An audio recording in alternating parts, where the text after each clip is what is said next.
नमस्कार। आज हम एक बहुत ही गंभीर और ताज़ा घटना पर बात कर रहे हैं। यह है इजराइल और ईरान के बीच छिड़ा सीधा युद्ध। 13 जून 2025 को शुरू हुआ और देखिए अभी भी जारी है। हमारे पास इस पर कुछ अहम जानकारी है, तो आइए मिलकर समझने की कोशिश करते हैं कि ये जो तेजी से सब बदल रहा है, इसमें क्या खास है। हाँ, बिल्कुल। और ये देखिए कोई छोटी-मोटी झड़प बिल्कुल नहीं है। ये एक बहुत बड़ी घटना है जिसने पहले से ही जो इतना तनावपूर्ण क्षेत्र है मध्य पूर्व, उसे और ज़्यादा अस्थिर कर दिया है।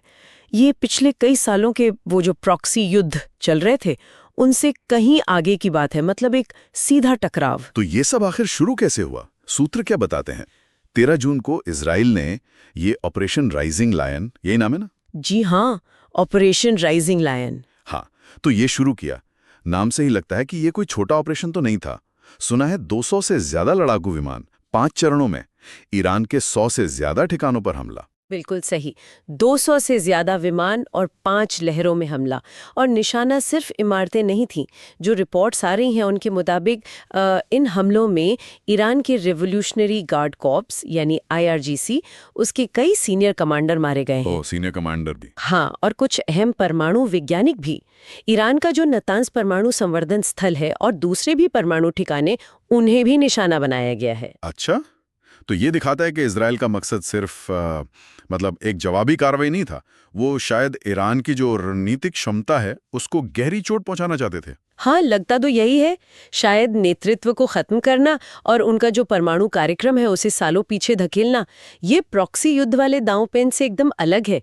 ये एक सीधा और बड़ा हमला है इजराइल की तरफ से। जाहिर है अब ईरान भी चुप नहीं बैठा होगा, और यहीं पर मुझे लगता है बात और पेचीदा हो जाती है।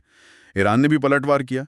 उन्होंने वो बैलिस्टिक मिसाइलें इस्तेमाल की। हाँ, बैलिस्टिक मिसाइलें और फतह और खुर्रम शहर जैसी हाइपरसोनिक मिसाइलें भी। ये मिसाइलें अपनी तेज रफ्तार और वो जो दिशा बदलने की काबिलियत है उसके लिए जानी जाती हैं। मतलब डिफेंस सिस्टम को चकमा दे सकती हैं।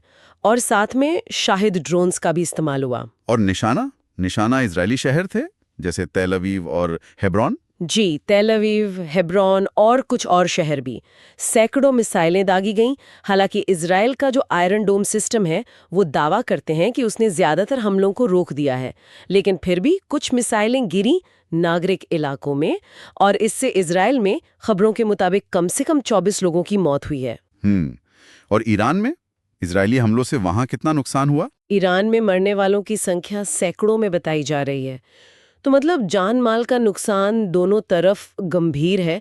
लेकिन हाँ, एक रणनीतिक सवाल जरूर है, क्या शहरों को निशाना बनाना उतना ही प्रभावी था जितना इजराइल का IRCG कमांडरों और परमाणु ठिकानों पर हमला? ईरान के लिए अपने IRCG नेतृत्व का नुकसान भी एक बहुत बड़ा झटका है, यकीनन। और ये लड़ाई सिर्फ इन 2 देशों तक ही नहीं रुकी है ना? इसका असर तो पूरी दुनिया में महसूस हुआ होगा। अमेरिका भी काफी तेजी से सक्रिय हुआ है, ऐसा सुना है।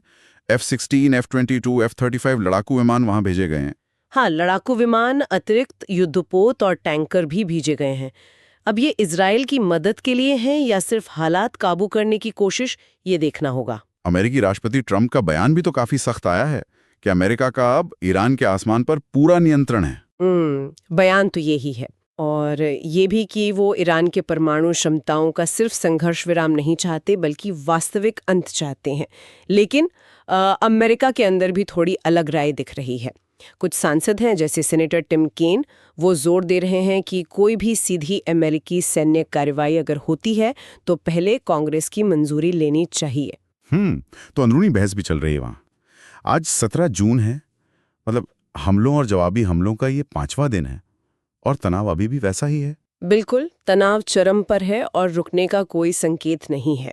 ईरान ने भी चेतावनी दी है कि अगर अमेरिका, ब्रिटेन या फ्रांस सीधे तौर पर इजराइल का साथ देते हैं तो वो उनके ठिकानों को भी निशाना बना सकता है। इससे तो संघर्ष और फैलने का खतरा बढ़ गया है। और आर्थिक असर, तेल की कीमतें वगैरह। हाँ, वो भी दिखने लगा है। कच्चे तेल की कीमतें बढ़ रही हैं और इससे यूरोपियन सेंट्रल बैंक जैसी जो संस्थाएं हैं वो भी चिंता जता रही हैं। तो कुल मिलाकर देखें तो भारी मानवीय क्षति हुई है, IRGC लीडरशिप को झटका लगा है, इलाके में अमेरिकी फौज का जमावड़ा बढ़ गया है, क्षेत्रीय तनाव एकदम पीक पर है और ग्लोबल इकोनॉमी पर भी असर पड़ रहा है। ये अब कोई प्रॉक्सी वॉर नहीं है, ये एक खुला, सीधा और बढ़ता हुआ टकराव है। तो संक्षेप में कहें, हमने देखा कि संघर्ष कैसे शुरू हुआ, कैसे ये आगे बढ़ा और फिलहाल क्या स्थिति है। सबसे बड़ी बात शायद यही है कि ये इजराइल और ईरान के बीच शायद अब तक का सबसे सीधा और सबसे बड़ा सैन्य टकराव है और इसके नतीजे गंभीर हो सकते हैं और दूर तक जा सकते हैं। स्थिति वाकई बहुत नाजुक है और अभी तक किसी युद्ध विराम की कोई बात नजर नहीं आ रही।